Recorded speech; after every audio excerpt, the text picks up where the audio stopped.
Hello everyone, how are you all doing? I hope you all are doing really well. Today I am going to teach you IT. So let's start today's lecture. Our topic is storage and memory devices. In this chapter, we will cover the following topics. First, data and information. Second, data storage units. Third, types of memory. Fourth, storage devices. And fifth, computer ports. Let's start with the first topic, that is data and information. The set of characters like alphabets, digits or special characters that represent facts or figures is known as data, and when this data is processed by this processing unit, that is CPU, it is known as information. So, data is a collection of raw facts and figures, and processed data is known as information.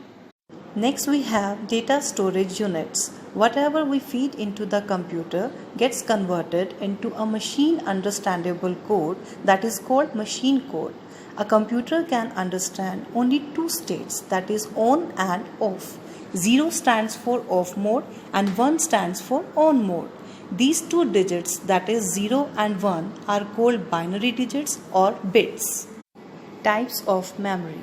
Memory of a computer is of two types, internal memory and external memory.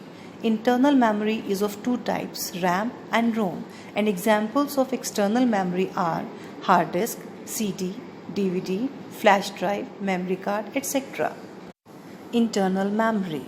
It is also called primary memory or main memory. It is the built-in memory. It is always easier to access data from the internal memory. It is of two types. RAM stands for random access memory and ROM read-only memory. RAM. It stores the information temporarily. That is, the information stored in the memory is lost when you turn off the computer or the power goes off. ROM. It holds the startup instructions. These instructions can only be read and cannot be changed. It retains the stored information even when the power is switched off. External memory.